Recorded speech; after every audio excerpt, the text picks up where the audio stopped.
I'm Danny, and this is the Scream Princess podcast. Welcome back to the Scream Princess podcast with me, Danny, and today's guest. He's back since Romford Horror Festival, where I had him doing the chili sauce challenge, and I did promise we'd give you a proper podcast with MJ Dixon of Mycho Pictures, like Pictures Entertainment. A bit of both. It started off as Mycho Pictures, and then it became Mycho Entertainment because we were like doing all sorts of other weird stuff. But I kind of miss like the Mycho Pictures name. I really like. I guess Pictures is like the movie part, and then Yeah, entertainment's well, like exactly. the other bits. Because you have a podcast too, so I did just say that you know how this goes more than I do because you've been doing this a lot longer than me, and you know what you're doing, and I'm still winging it. So, Well, but I think I think with anything, you never stop winging it. I think that's the secret. That's true. And I'm sorry I'm late. Obviously, the viewers don't know that I'm a little bit late. I've had all kinds of cat-related drama. So I was looking after my friend's cats. He's away on holiday. And I went into the kitchen to feed them, and they have committed a murder. There was a giant dead spider. And anyone who knows me knows I'm not a fan of spiders.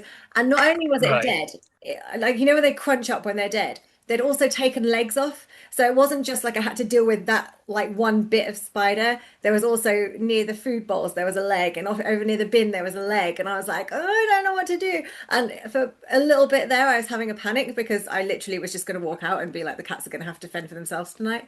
But then I realized I could just hoover the corpse. So I did that. And then I fed the cats. I don't know which one it was. He's got three. So I don't know who the culprit Right. was or whether they all, I don't know, did this together. And then I came home and then I found a big sicked up hairball from one of mine. So I had to deal with that too before I could actually pull myself together to do a podcast. So that was nice. It was Right. actually in this room as well. It was in the studio. As I walked in and I was like, oh, I did hear one earlier Mine today. always does two. When she does a hairball, she always does two, and I I always was find the always too. first one, and then I'm like, right, There's where's the always two. second No, mine are one, but they come out like big pellets. It's like an owl pellet. And I one? think it's the girl because she's long haired, and obviously we're coming into the spring, summer, and she's like obviously grooming herself a lot to get the winter coat out. But she has been doing quite a few of them recently. But it's just when I heard something earlier and I went to investigate, but I found her in a different room and the boy was asleep. So I was like, it wasn't him. She was in another room and there was nothing. I realized she'd actually Right, done yeah. it in here and then done a runner. So anyway, we are here now, finally. Yes, we made it. Yes, and I'm We've done glad it. to have you back. I feel like actually at Oh, Romford, yeah. we kind of covered lots of like little bits of lots of the films that you've done so far, and we did the Yeah. chili sauce challenge. But I think I was really scared after the first time I'd done it that we had a really little bit of that real hot one together. Whereas like later on when I was getting a few more people to do it, they were getting a bit braver. So I feel like we might have to get Yeah. you to. I have to send you a Well, bottle. I feel like you've been then hard kind done of by. opened up for me as well. But then after that, I was like, oh, like, you know what? Maybe my tolerance for spicy food is actually pretty good. And then, so I picked up some like super spicy hot ramen for my lunch one day, Right. and honestly, I could like feel it reacting like with my stomach. Some of Like, those are really hot. Some of the like Korean ones you get from the yeah. supermarket. And I was like, Yeah. this is like I thought I've never eaten anything that I could feel it felt hot on the way in. Yeah. And then I was like, for the You rest were of the day, I went, dreading it coming back it out. feels hot in my stomach. Yeah. Like I've never felt anything like that before. It was just crazy. But if we'd had that on the day, Well, even that then, was the I was thing. all That right. was I the was all first right though. the I first was one I all right. had. I could feel it burning my insides, and I was just like, this is so uncomfortable. And I didn't know like how to make it stop because nothing was kind of helping. Yeah. But I did kind of do the challenge with a few more people, and I was getting a little bit braver. And do you know who actually smashed it? Was Alan Bryce from Dark Side magazine. I had a feeling he would because I know he's a bit of a chili sauce fiend, but he had a massive scoop of this sauce on one of those poppadomi things I had. What were they? The vegan prawn crackers, and he was fine. And both the Good. boys from Tiz films, they also had a bit big. Well, I think Mike did, and then I think Alex felt like he had to do the Yeah. same to save face, and he was a little bit pink. But anyway, anyway, we managed to survive the weekend. Yeah. Good. Yeah, we did, and we didn't die from eating hot No, sauce. So we didn't that's die. So I thought I'd ask you a bit about crowdfunding because I know, like, yeah, obviously, as filmmakers, and for people watching or listening who may or may not be filmmakers and wondering, how we get funding, obviously, you can go down the producer route and find funding. It can be very, very difficult with finding investors as well. You can lose some of your creative control because the investors have then got a say of, what they yeah, want, who they want you to cast, things they want to be in the script. But obviously, finding money yourself is tough. So this is where crowdfunding can quite often come in independent film. And I think we've both had a go. I think you kind of seem to do it a little more successfully again. I don't know. I think you do all right as well. I've I done mean, all right with my crowdfunders. I've only yeah, done very, very small ones for yeah. short films, but I think, if you're doing a feature film, you're obviously needing a bit more money. So what are your experiences with crowdfunding? I think it's a weird one because when I first started out doing, so I did one for my very first film, and I think we probably made. This was in like 2010, Mhm. so like back then, the idea of just giving people money before you'd even made a film was like not only like really alien, but people thought you were crazy, like for suggesting it. Yeah. Like the very thought of crowdfunding, people thought was like a scam or like like or just stupid, like it could never work. Hmm. Um, and so Slash House eventually we had to like my friend's parents invested some money. I had like £1,000 on like a credit card, and we just pulled that together really, and just kind of made it happen. Um, but we raised about £300 on a crowdfunder Right. um, back then, and like it took me 2.5 years to finish the film, and I remember just one day going, okay, like I guess we put like all these people, and like back then as well, we did it like so it was like £10 for a DVD, and then like £30 for like a producer credit on it. Hmm. So at the end of the film, was all these producers who just like thrown 30 quid our way at Yeah. some point or another. Yeah. Um, but yeah, but it was people were really, really, really unlikely to put money into it back then. And to be honest, the people who did were like people I knew personally who would say, "What is this?" And I'd to explain it to them, and they go, Hmm. "Okay, so it sounds like it's a good cause," and they throw some money on it or Yeah. whatever. But over the next couple of years, crowdfunding became a bit more understood by people, Mm. which weirdly happened when we were doing our second campaign for Legacy of Thorn. Um, so we launched that. We were looking for about, I think we were looking to raise about 5 grand Mm. on that. And at the same time, Zach Braff from Scrubs launched the crowdfunder for like 1.2 million Yeah, which is on the same crazy. thing. And like crowdfunding up to that point had really been for very, very independent Mm. creators. And so as we were running this, Zach Braff, literally the day we launched ours, he launched his. And I was like incensed. Like, I was like, this guy literally has like Scrubs money. You know what I Yeah. mean? Like, and he's asking people to fund his film. Um, and so I was kind of frustrated by it at the time. But now I realise that not necessarily him, but people like him kind of added a lot of legitimacy to crowdfunders. Hmm. So when we came to doing our next one, um, the trouble with the second film we did was that that was a mixture of crowdfunding, which we didn't raise a lot. It was about 1,500 quid we raised through Hmm. crowdfunding, and then the rest we got through private investment.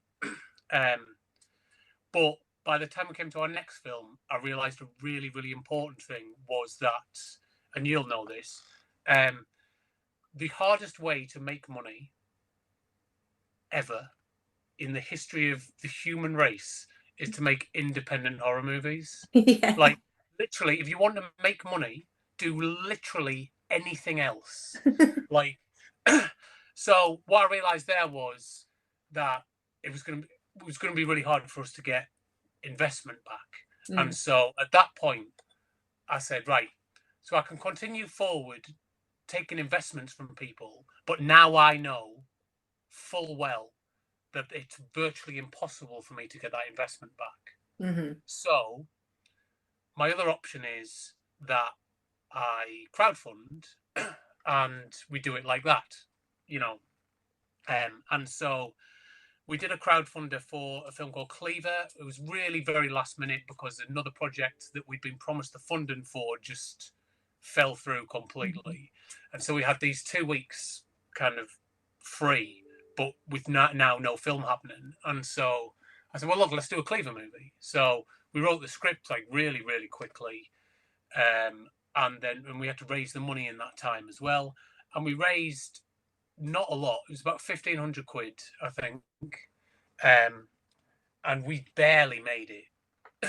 um, because again, although crowdfunding had got a little bit of legitimacy, it still wasn't loads. Mm. You know, so we did that, and it wasn't a lot of money, but it was it was done without investment or anything. So it was just purely let's kind of go and do this thing with as much as we can raise, Yeah. I and think the good thing with you is like even though it's a little bit of money, you can do a lot of the work yourself. Like you can do, I mean, you've written the scripts, you haven't had to pay a writer. You can do the camera work yourself. You can do the editing yourself. I think you can do the score. So even though you're raising, not that much money, you actually add a massive value to that project because you can do so much.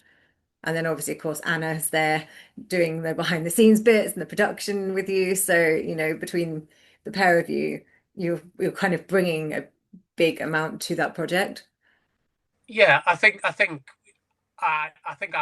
always undervalued like exactly how much we put into because if you had to essentially pay someone for every single Yeah. job that one of us does on the set, you'd be in tens of or hundreds of Yeah, but thousands even of pounds. catering, even feeding people, like Yeah, is really expensive if you're hiring caterers or even if you're ordering pizza or you're doing that. I actually always yeah, yeah, cater mine. I always cook everything the night before, and then it's like a picnic type thing, like a yeah, yeah, buffet, yeah, because it's like it's easier, and then you can get the right things for people as well. Like you can cover all the dietary requirements. And I think also making sure people are fed and they're happy on a low budget film is really important because hungry yeah. people don't really want to work, but people with happy tummies are more willing. Yeah, I'm always surprised when people say, "Oh, catering's really good," because I'm like, I'll go in and there's some Jaffa cakes and like stuff that people are like, "Oh, this is great," and I'm Yeah, like, to be "Oh, right." honest, So I'll work for I like don't, tea and I don't think I biscuits. really, I was like, as long as there's tea yeah, and biscuits, I'm happy.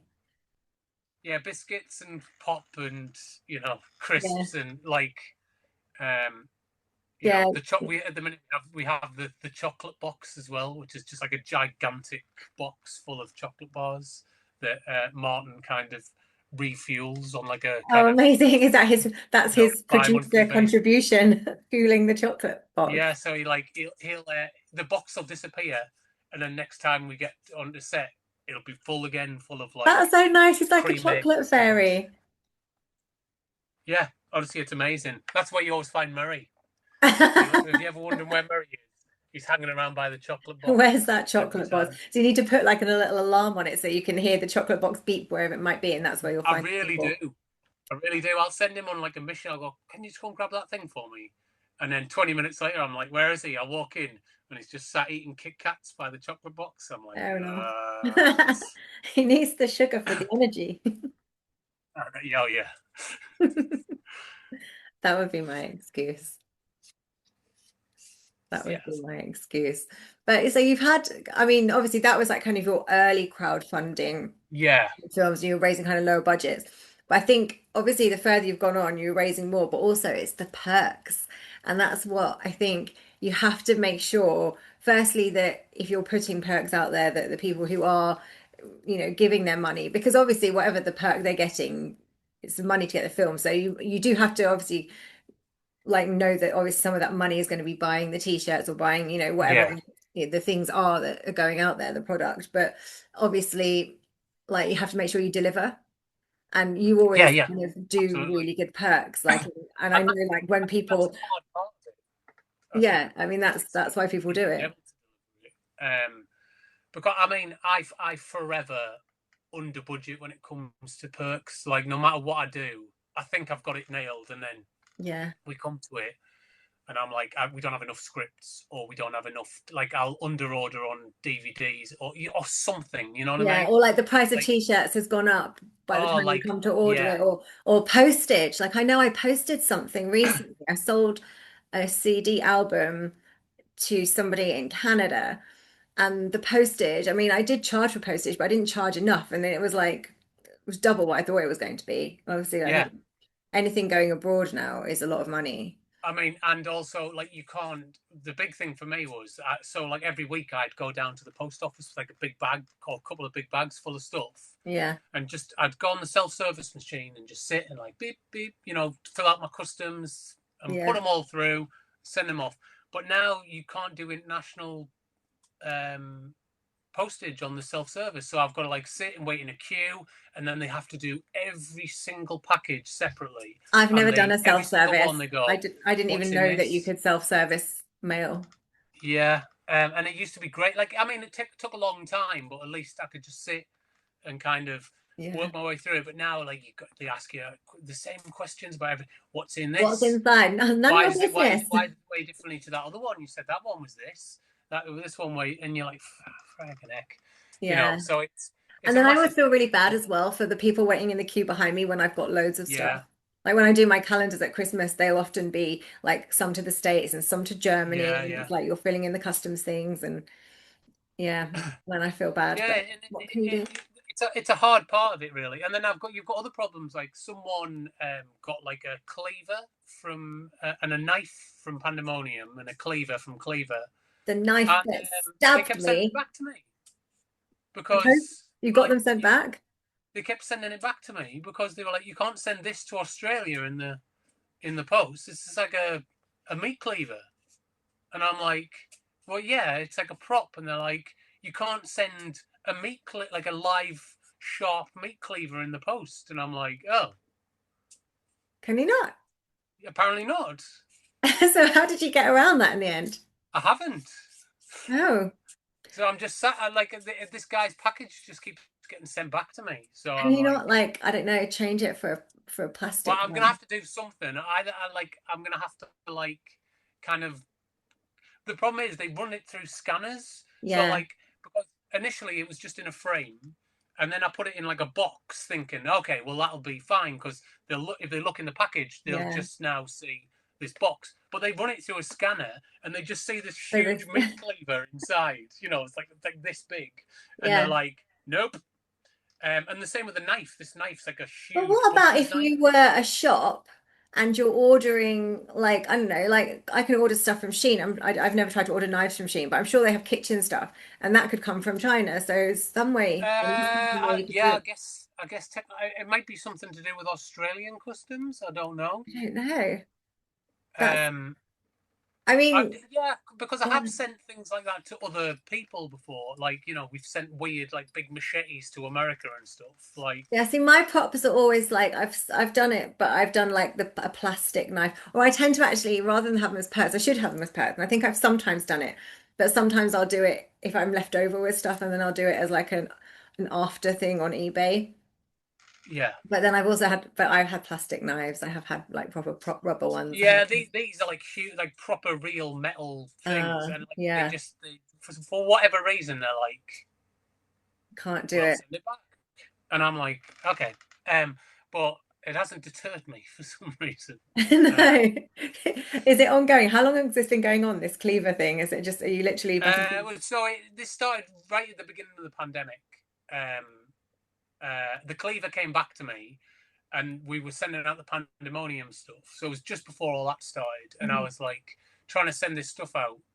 Um, so I packaged them both up together and sent them back again. But at that time as well, it was really hard to get stuff out because you couldn't just go to Yeah. the post office. Yeah. So like I had to like basically get the post office to come pick it up. And I said, right, there's like a knife and a meat cleaver in there, and they give you a raised eyebrow. And I Yeah. said, is that going to be all right? And they go, I couldn't tell you, mate. And I'm like, Right. all right. So yeah, then you're like, yeah. It's the weird thing is, like, it's weeks though. You think, oh, it must have gone. It must have gone then, Yeah. because, and then like 6 weeks later, you just fucking get a knock on your door, and there's like the package, but it's got like fucking return to sender on it, like with the address scribbled out, and you're like, I'm what's surprised you happening? haven't had the police knocking at your door instead Oh of just man, a well, return to sender. You'll have the police knocking at your door. Like, why do you keep trying to send a meat cleaver to Australia? yeah, like it's just. But the thing, like my next plan, but I've never got round to it, was to basically put a note in there that says this is a prop, like just like, and explain the situation in a I letter. think that you maybe But would have to do that. but I don't know if they open the pack, because the packages never seem to be opened. They seem Oh. to run them through like like a X-ray scanner. But surely when you fill in the customs form and it asks what it is, you put film prop. Well, the thing is, what I have to do usually is put a prop Right. to say it's a movie prop. Yeah. So I thought that would get it through faster than saying it's a freaking meat cleaver, but Yeah. apparently not. So I don't. Also, Australia are funny about imported DVDs and stuff. So I wonder if Are that's part they? of it. Yeah, Hmm. I don't know. Well, you need to find somebody who's going to Australia who can smuggle I it know. through. Yeah. Oh well. I mean, I'll figure it out eventually. Yeah, I don't know how. somehow. Or maybe by ship. Or, well, What I'll do is I'll melt the meat cleaver down into like a yeah. Like, like a teddy bear shape or something. yeah. Or, I don't know, a different courier rather than Royal Mail. Yeah, it could be. Yeah, that could be a good Maybe idea. like, I don't know. I can't But think of during the any. pandemic as well, the other problem we had was that no one would send international mail anywhere.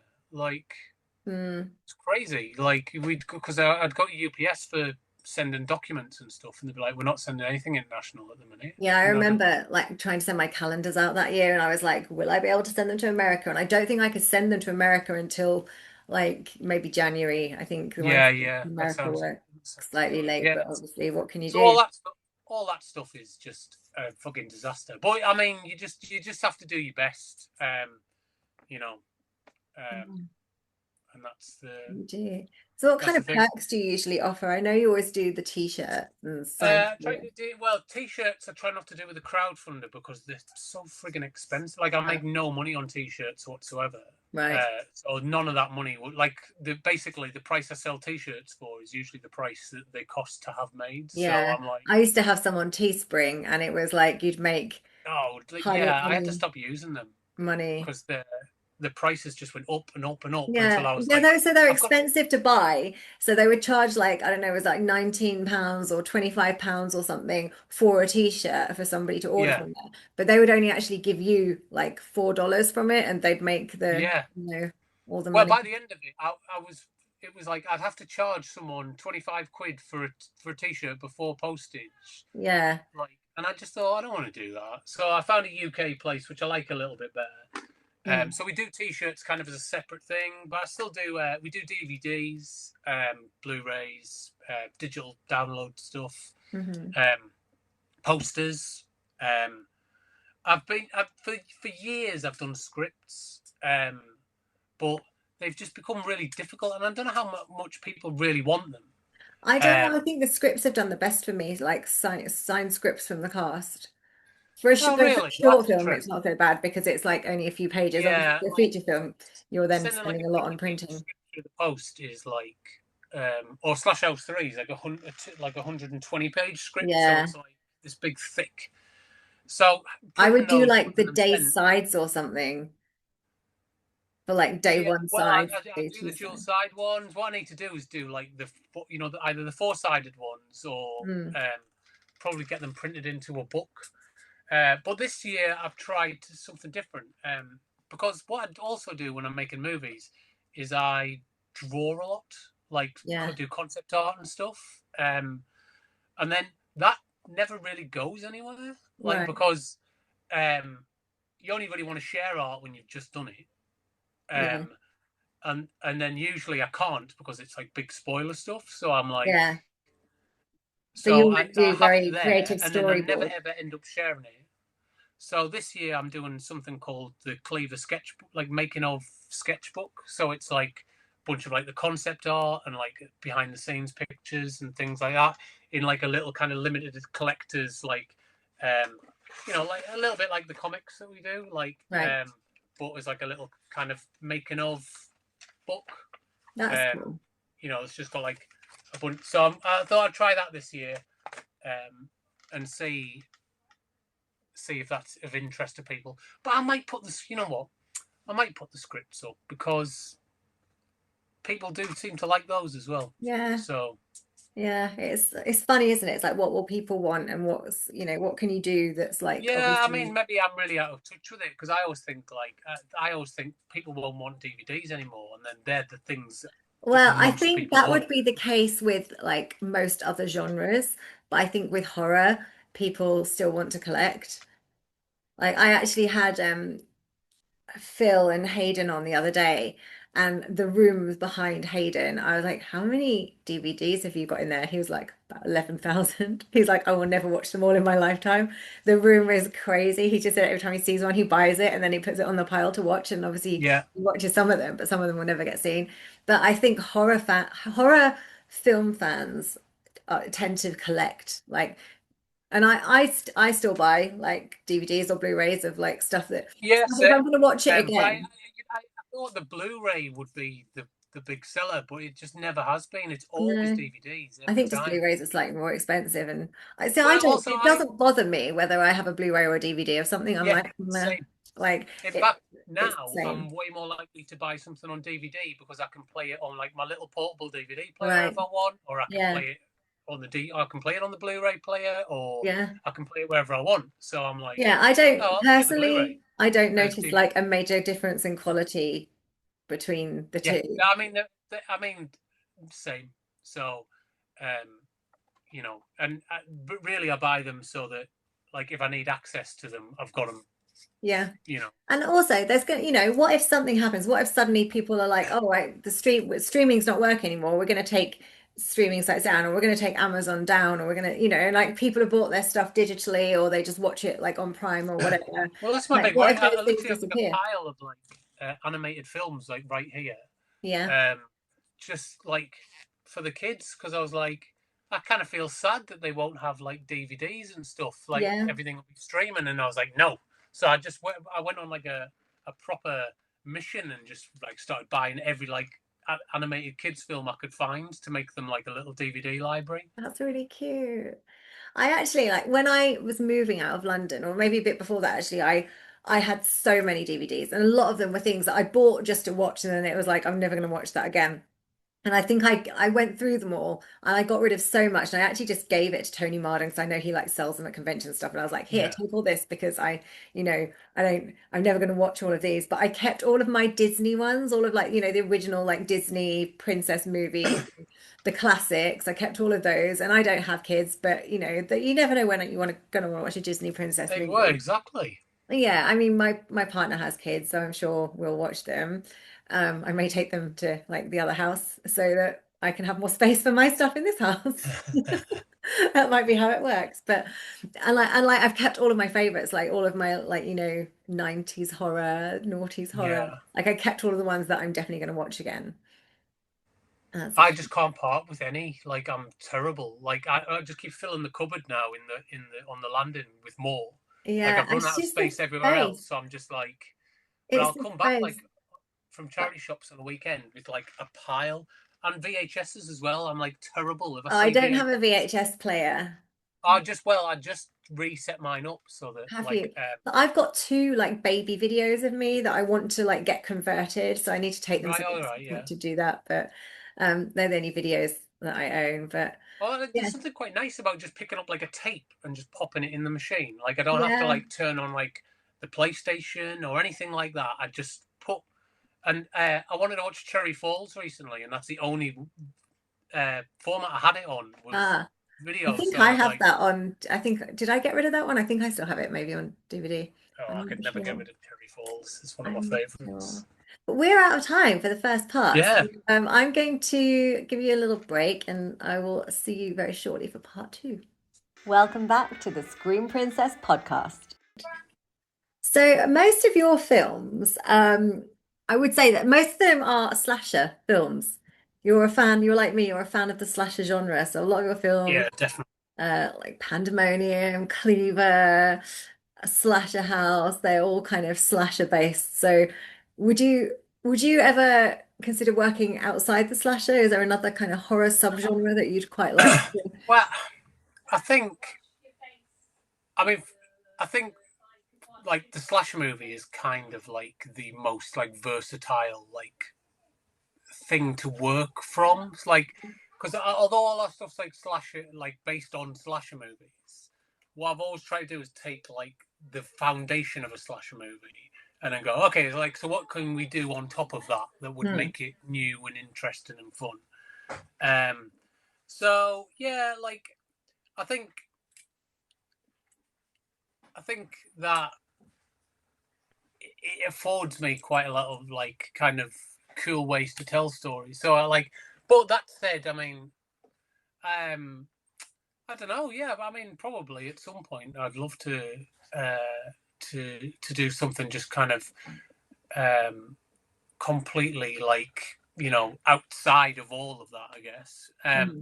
But a lot of the time, like stuff like Bannister Dollhouse and Hollower kind of allow me to do like more kind of psychological stuff or like Hmm. spooky stuff or like scary stuff or but it still kind of keeps within the kind of slasher Yeah, idea. I'm doing like a heist movie next week, like, right.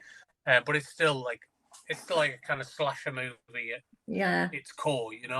Yeah, I mean, I love a slasher. You know that we've done Of podcasts about course, yeah. slashers before, and it's my favorite of the subgenres. And although I watch other stuff, like slashers are always kind of got a place But in my heart. I think slashers and rom-coms this is a really weird kind of correlation I thought of a few weeks ago.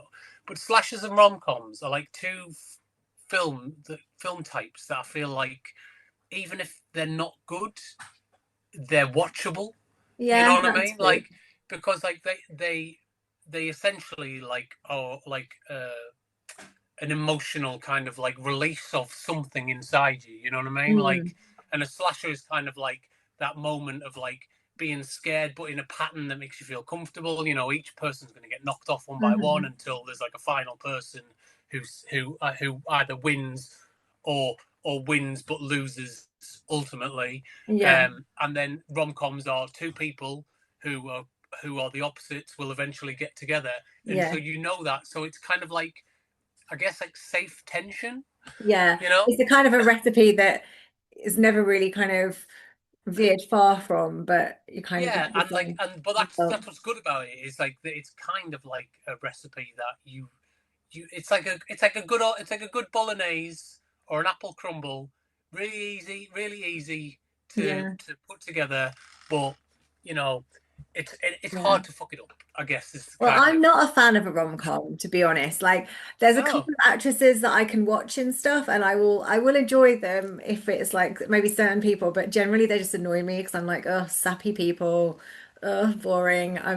Yeah, yeah, I guess not a I lover of guess a rom-com unless it's rom like, coms are like to me they're like the kind of because comedy can be really hit and miss. yeah. I think Well, I don't the like being same as forced to laugh. Like I'm like, I want to yeah, laugh at stuff that's just naturally or accidentally funny, but obviously with a comedy. The jokes are in there to make you laugh. And I know I write comedy within my horror script, so I do that too. But when it's just comedy and they just want to keep laughing all the time, I'm just like, this is just annoying me now. Like we have The Big Bang Theory on. And he loves it and he watches it all the time. And I'll watch it and I'll get into it when I'm watching it. But then I'm like, I don't want to be watching this. This is really annoying me. And I'm the same with like things like Friends. I'm like, I'd never choose to sit and put that on and that to be my viewing. But if it's on, I'll get sucked in. And then I think, God, I could yeah, be oh, doing yeah. a million other I've things and I'm watched the sucked into entirety of watching this Friends probably show. about 2 dozen So I've times. banned it from the house now. I had a whinge the other day. I All was like, right, I why can are we watching understand. this again? He was like, noted. I understand. I've had to force myself to stop watching it because I've watched Friends from beginning to end when it was on TV, Yeah. and then they just repeated it on a cycle Yeah. forever since then. Well, And I remember having just like watched the whole Channel thing. 4, and every time you turn Channel 4 on, it would be on. So I Yeah. never really set out to watch Friends, but I probably have seen every single episode just because Oh when it yeah, was on TV on, I've that seen was the what whole you thing got. now probably Mm. about 2 dozen times, and eventually I had to go. You got to stop, man, because it's so easy just to sit down and go, "Oh, Friends is on. I'll watch this with my Yeah. tea." I mean, I You love a know, binge night. watch. I love finding a show that I really love and having a binge watch, but not really a comedy show, to be honest. Not Oh not, yeah, well, not for me. I mean, Friends I find quite accessible and easy to watch. Big Bang Mm. Theory I did for a while, but I think I um, will. It but does make me laugh, but then I get annoyed with myself for but laughing my at problem with it. American comedy is that there's no subtlety whatsoever. They tell a joke and then they explain to you why it's funny, and then Yeah. and I'm like, okay, well that's not funny anymore if you telling me why it's funny. Um, So you are there know, any like tropes within the kind of slasher that you love or any that you kind of wish that would go away? no, I love slasher movies. I think are great. I Like can think about I'm them. genuinely like I think it's really hard to fuck a slasher up. Like there's very few slashers that I watch and go, oh, I didn't enjoy that. Like Yeah. no matter the budget, no matter the the kind of flow of it, like if you're setting me up with a bunch of people to get killed and it can be gory, it could be not gory, it doesn't matter. Yeah. Like the killer can look crap, the killer can look great, like it just does not matter to me. Like, because that that's inevitably what you want to see. Like, Yeah. is No, just people true. getting picked off one by one, and I love it. It's true. I think it's good fun. And you've obviously created the Mycho Universe. So obviously within your films, you've got characters that are then turning up in other films. Um, so how do you decide when a character's going to come back in another film? Like what makes you decide, well, actually I might bring them in here or I think early on I thought the desire to even start doing it was like we can have like people cross over into other movies. yeah. But then for a little while we kind of kept it to like slasher house movies are like springboards for like new characters, and then they can maybe have their own movies. But Uh, as we kind of started to move forward from that over the last few years, I've been like, oh well, who would be quite good to kind of bring over into like this series. So like the new Cleaver movie, which is a good segue, Cleaver mhm, 3, we decided to kind of go, well, it's set in like a prison. So I was mhm, like, well, what are prisons full of? They're full of like other like murderers and stuff. And I thought, mhm. oh well, we've got no shortage of that. So like very quickly I kind of like started to look and go, well, who else can we bring over into this? Like who Yeah. either hasn't had their own movie or like we haven't seen for a while or would just be a really good mix to have in here. And so yeah, that was a really good kind of thing to go, all right, well who can we bring over into being like the other inmates in this prison, but Yeah. they're all kind of like previous Mycho, you That's know, really fun. killers and stuff. And so there's a lot of that Mm. goes on, and the plan is to kind of do that going forward. We'll pick different characters to bring over into Mm. various projects and things like that. So which kind of other film universes have you been inspired by the most? Well, I think everyone assumes that I was inspired by the Marvel universe, Because you do but love a comic book. because I do love a comic book, Yeah. which is so I guess technically that's probably true. I've obviously grew up reading comics, Mm. so like I think your I've characters have a very comic style as well. Like yeah, I know you have the micro comics, but you can see your characters being in like it's easy to envision them in comics. and I think I grew up like reading like this issue Superman versus Wonder Woman or something like, and I always loved stuff like that. Hmm. So I always like the idea of like, oh well, like why can't we have like Freddy versus Jason, but like all the time, like why can't that be like a Yeah. thing, like the new Saw movie. This time he fights Candyman. Like Yeah. that So would be you love great. Alien versus Predator and Freddy versus Jason. Oh yeah, like I'm fully into into all that stuff. Yeah. Like I love the idea. But I mean, my main inspiration, weirdly, was Kevin Smith's Askew Universe, um, where like if you watch Kevin Smith movies, especially like the first kind of five, Hmm. um, characters start just showing up across the movies, and like it's not a big deal, but like a comic book shop owner will from one will show up in another, or Right. like a character will from a main character from one will show up as like a I love side that because that's character like in his another. mates, isn't it? He's like, come and do this. Yeah, and then like in one movie, like um, an actor turns up several times playing several different characters because obviously they've played different characters across the movies, and I Right. quite liked. And so I was like, oh, I quite like this idea of like, um, like just basically all the movies are in the same world, Hmm. so that's kind of started it off, and then I think it was when I was watching Jay and Silent Bob Strikes Back. I went to see that about 7 times at the cinema, and while I was watching that, I was like, it'd be really cool if like you could do this for horror movies. Like like you could have like a Freddy and a Jason and a Hmm. Candyman and an Amityville horror, and like what if one day Jason decides to fight Pinhead, but he the fight happens in the Amityville horror house. So why couldn't that be a thing? And obviously I didn't own all the rights to that, so I was like, okay, Mm. well, like maybe I can Create your make up own. my own But you've done so much my now own that things. you're And at a position where you can do that. Like you've created. yeah, So tell me about your slasher characters, and then we'll go into talking about Cleaver mostly. well, I think it started off. I wanted to do like a bunch of movies. Well, two or three movies, and then do a film called Slasher House, which would be like a kind of Royal Rumble of like a bunch of these characters. But then the more that I kind of developed that, the more Slash House was the idea everyone was interested in. And so I was looking for something in between after I was trying to get my first feature off the ground. I was looking for something to kind of work on in the interim, and I thought, oh well, maybe it'd be cool if I wrote Slash House and then I kind of knew what I was writing the kind of previous films Hmm. for. But then that film kind of just took on a life of its own, and it felt like a really simple film to make because it was like five characters in one location, and Hmm. I was kind of like, okay, well maybe we could just go and do this, and then kind of springboard from there and pick the characters that are popular and fun and kind of and go from there. So that's essentially how that started, and we had like Thorn, Cleaver, the Hollower, and a character called Corbin, who's popped up in all the Slash House movies. Hmm.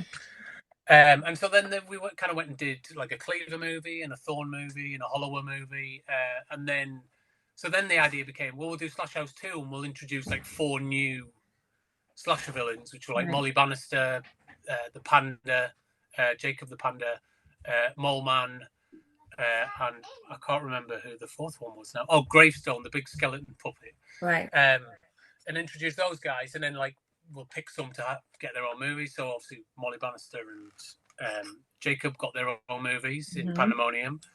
Um, yeah, and it just kind of went from there. And then with Slash House 3, we introduced like 25 slashers. So that's going to keep you busy for a really long time with Well, like this spin-offs. this was the thinking was if we introduce like basically like 2 dozen characters, then suddenly I've just got this huge pot to just pick from to like Yeah. do like different types of movies with. Um, and so yeah, that kind of became like the thing where I was like, okay, well we'll just we'll create the story kind of needed it. If Mm. you've seen Slash House, you've seen Slash House 3, so when you see Slash House 3, that'll make sense that we needed kind of 25 killers for various reasons. Yeah. But um, so then it was a case of, oh well, now we've got this big roster of characters that we can kind of pick Yeah. from. So yeah, it was just so now we've got this kind of huge, like Ooh. universe to kind of Yeah. tell stories in. To work with. And where can people watch the movies that you've got out? Because I know you always tend to get a DVD release or Blu-ray release, Yeah. and they'll sell in kind of mainstream supermarkets and things. Then after that, streaming, can people stream on Amazon? Yeah, so a lot of our stuff is available on either Tubi or Plex, which is like a big up and coming one at the minute. Right. Or Amazon Prime is another. I mean, they're all dotted around at the minute. There's different Yeah. people on This is the different thing, isn't it, with sites. streaming? It's like you can watch it in this country on that side, and on this country you can watch it there. So you Yeah, have to kind of hunt. but But we are looking obviously, to, I think, in kind of early next year to consolidate everything into kind of like more of like one place, Yeah, hopefully. yeah. Because a And lot of the obviously, rights people are can about to go come back onto to us. your IMDb and see what you've got released, so they know what things they should be searching for Yeah, and to watch things. um, if you go to myco.co.uk as well, I try to kind of make that like a place where you can go and figure out where you can watch Right. each different film. So there Handy. is that, and then and also there we've got loads of like short films you can watch, and then also we've got a Patreon as well, which Yeah. is like a monthly thing we do, and we release about 3 or 4 films on there every year, and we've just done our first web series, Ooh. which launches next month. So that's like 3 episodes. Right. They're about 10 minutes each, but that's like delving into. It's called Hexagon Data One, and it's basically like a prequel to like the slasher house movies and how kind of the government the government facility and everything that is featured in Hmm. Slash House 3 kind of came to be, and the kind of origins of all that. So it's Right. yeah, it's quite cool, and it's been quite an exciting thing to put together. So your current crowdfunder at the moment is running, and is that the third Cleaver movie? Yeah, that's There. So Cleavage, I tell me think. about the Cleaver part of the universe. So yeah, Cleaver. He was weirdly. I wrote him as like a kind of like what was like the biggest cliche I could think of was like a killer clown with a meat cleaver.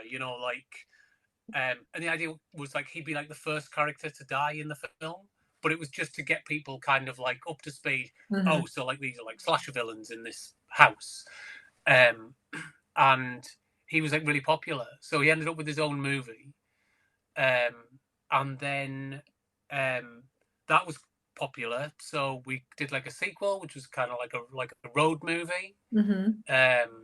and then that was really popular. And that kind of created a bigger fan base for us, really. And so I think we probably would have done it earlier, but as you know, Paul, who played Cleaver, died during the pandemic. Hmm. And so we kind of weren't really sure what to do at that point, because me and him had kind of plotted out this kind of road for the character to go down, essentially. Yeah. And so we kind of sat and ummed and ahed on it. And in the meantime, we kind of went and did a new Thorn movie, and while we had to give ourselves a bit of time to kind of think about it, Mm. and in the end, we kind of realised that there was still a story there to tell with his daughter, who we introduced in the Mhm. first film, and who was the main character in the second film. And so, I mean, Mycho, we're all a little bit about girl power anyway. So we Yes. were like, okay, well, like, why don't we do that? Like, and we kind of do like a third Cleaver that's based on that, and make her the kind of main character. And Yeah. so that's where And the it's kind of nice to kind idea of honor started. him as well by kind of keeping it going and Yeah, having, because and I he was think, a great guy. oh yeah, he was wonderful. And Mhm. the film is really also a little bit of a kind of like us dealing with kind of the of us having to kind of carry on without him, and Mhm. and so because the character deals with a lot of those parallels, because obviously she's dealing with the death of her father Yeah. in the movie and stuff, like in a kind of twisted way, because obviously he's still like a murderous killer clown, Yeah. but but there are a lot of parallels to kind of to dealing with that, how we felt about that, and Mm. so it's been quite cathartic as well to kind of put it together. um, but yeah, it's also really early on, like before Cleaver 2 came out. I was like, okay, the third one's going to be like a prison break movie, like, Mhm. and so because the first one was kind of like a riff on Halloween, and the second one was like a riff on Texas Chainsaw Massacre. So then everyone was like, well, what's the third one going to be? And I think everyone expected it to be like a slasher movie Mhm. riff again. And I went, no, it's going to be like the infamous 90s sci-fi Christopher Lambert movie Fortress. Um, you know, and just surprise everybody by riffing on like an obscure film that nobody'd ever heard Yeah. of. So well, I mean, obviously I've heard of it, but as mainstream kind of Yeah. people go, not a lot of people would know what Fortress was. But yeah, so I was like, let's do like a kind of prison, like a slasher movie, prison break movie. That's That could fun be though. that could be fun. It's fun, it's Yeah, different. yeah. So So you're then we've got crowdfunding this at the moment. yeah, that's right. And how long have you got left? I mean, this episode is going to go out in a couple of days. So, So yeah, um, I think as of today we have. I can tell you, I can look it up. But I think it's about 11 days to go. Yeah, okay. So 11 what are days we on left. now? It's Friday, and this is going to go out on Wednesday. So there's still going to be like about a week there that people can help All right, good. the That's good. That's crowdfund. good. Yeah.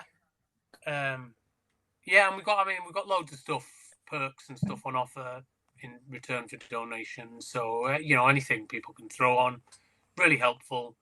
Um, you know, and Are you trying to show me? I can um, see an iPad. yeah. I'm spinning through it and seeing if it jogs my mind So what for perks anything do you to. have this time? Have you got like producer credits? So we've got yeah, producer credit. So you can get it starts at you can get like a thanks credit on the movie, um, for like £5, and it goes all the way up to you get DVDs. You can get some. We've done some copies of the previous movies. We've Hmm. got a sketchbook of some of the concept art and behind the scenes pictures and things. Producer credits, like screen used cleavers. But not if you live All in the way up to Australia. No. yeah. I mean, even then, I'll figure it out. Don't worry. Um, all the way up to if you're a production company, you can literally get your name on at the beginning of the movie with all Hmm. where because we're producing this with also in conjunction with HP Films, so we've worked with a bunch in the past. Hmm. But and so you can kind of have your production logo on all the posters Hmm. and things like that, all the way up to literally we'll literally write a role for you into the movie, at the very top tier, the maximum cleavage tier, you know, Maximum cleavage. I like what you which did is the there. name of the movie. Is Maximum Cleavage. I Amazing. should probably have led with that, really. You should have, Um, yes, you probably should have said that. yeah. Well, everyone, we ummed and ahed for years. Should we really call it Maximum Cleavage? Yes. And I mean, in the end, it was really up to Holly Ann because she's the kind of front and center of the movie, and so Right. I sat down with her and said, are you cool with us calling it Maximum Cleave? And she was like, yeah, You that's know what? It's a name that's going to get attention, and that's what you want. A title that's going to attract people's attention, yeah, even when they haven't got a clue about the rest of the films. They see a film called Maximum Cleavage, and they're going to be like, "Ooh, what is this?" And that's kind of what you want. yeah, I mean, look absolutely. how And well it's a Dead Hooker in the reference Trunk to did. it was just a reference to our previous crowdfunders. The top tier was always called Maximum Cleavage, Right. and yeah, and then uh, we always said if we do a third one, that'll be the name of it. Yeah, I think Um, that's and now we're exciting. here, and When are you looking at I have filming to this put my one? money where my mouth is. When are you going to film this one? Oh, Oh, did I sorry, did I what was cut out that? that? When are you going to film this one? So this starts filming at the end of next month, June. Right. Okay. So yeah, I've got my work cut out for me because Who have you got there's in a the lot to do cast? between now and currently. Oh well, I mean, the cast is the best part. So we've got returning for the third time, um, Holly Ann Dodkins playing Little Miss Cleaver. So she started off doing these films when she was 11 or 12 or something, Right. like, and now she's like an adult. Yeah.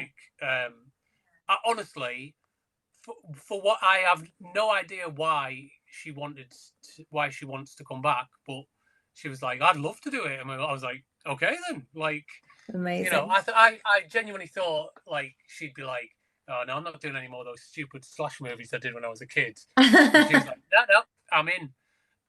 So we also have the infamous Aaron Jackson returning as the man in the mirror from Slash House 3. Mhm. We've got Will Marshall, indie legend, who's died in every film he's ever been in. Has he Returning, really? Has he got a bigger death yeah, count than I have? he Oh, might do, you know. I think he probably Um, has because I often don't die, or you don't know if I die. Maybe I die. this will be like the 14th film he's done with us, I think that's more than I've died. and so that's just our films that he's died Right. in. So there are more, I'm certain. How does his character get to come back into all of them? It, until now, he's played a different character every time. Has he done that? We started running out of ways to disguise him. Was it like we'll have a beard in this one, a mustache in this one? Yeah, honestly, genuinely, like so. It's like, right, you have to shave for this one, right? You have to have a mustache for this one, yeah. And do you remember the curly wig from Mask of Thorn? Did he have a curly wig in that one? Yes. We gave him like a Ross Geller wig and a Yes. mustache to What did he disguise him have in on in that one. Pandemonium? What did he have there? I think he was pretty normal Yeah, there. Was he? yeah. Well, over the years, we've kind of just leaned into it a little bit, I think, and just Yeah. gone, it's fine. But he wears a mask quite a lot of the time in this, Hmm. which helps. Um, and then we've got Jacob Jakushi from Pandemonium returning, um, and Knucklehead from Slash House 3, the big Oh. Canadian ice hockey player with a skinned face. So he's back as well. And then we've got one more that we haven't unlocked yet, but it's going to be Oh, a little bit of a secret surprise. Um, secret one. so yeah, it's a little sneaky left fielder. How are Um, you releasing these then? Is that going to be like just before? Is that going to be a secret until the film's so done? every time we hit a certain point in the Ah, crowdfunder, we open okay. You release character. the. So we've got the last one to unlock at the end. Ah, Um, I'm quite excited. yeah. So if you are watching this and you can help the crowdfunder, have a look on there. I'm going to have all the links at the end anyway, or look on the Mycho website and you'll find the links there. So if you can help, then please do because Mike's films are always great to watch, and always fun at like horror festivals. Well, thank you. So, well, thank you very much for coming on. No, you're very, very You got welcome. anything else you want to plug while you're still here? um, I guess, yeah, we have, like I said earlier, we've got a new web series launching next month. It's probably going to be about halfway through June now, I think. But Hmm. that's a kind of origin story about Hexagon, which is the kind of slasher hunting government wing of our kind of universe. So it's set in the 70s, and it's kind of like Amazing. yeah, it's like the beginning of like an origin story of Reds. Well, you know what? I won't tell you who. But there's a bunch of characters that show up that you know you might recognize if you've watched other Michael movies and Hmm. stuff. So that's all fun. And then we're also shooting this month. We start in 2 days. Shooting Bannister Doll Heist, which is the sequel to Bannister Dollhouse. Right. It's like a heist movie. Nice. It's basically like Child's Play meets Reservoir Dogs. Oh, wow. So that should hopefully be a lot of fun. Yeah. Which is why my house looks like full of props and everything behind it right now, because it's just we're prepping for that. Yeah, and then it's on to maximum cleavage for the summer, to try and keep ourselves busy and kind of get some stuff ready to take into post for Yes. the autumn and the winter. So it's And I haven't forgotten that I had an idea at Romford Horror Festival. oh yeah. And then I never got back to you on it because I've just been wrapped up doing, I don't know, a million different things, but it's Uh, still there. I've got plans. okay, good, So I good. will get I'm back to you on excited that about that one. one. Yeah, that's a Yeah. secret one. So now I've just Oh, yeah. made We'll everybody we'll have to curious. announce something at some point, then. Yeah, we'll announce No, something at otherwise some people point. will be Yeah, now it's out there, so now we have to, but yeah. I'll get back to you on that one. All right, cool, cool. Well, thank you so much, and good luck with filming next week, and good luck with the rest of Thank your you. crowdfunder. And I Thank will you very much. hopefully see you soon at something.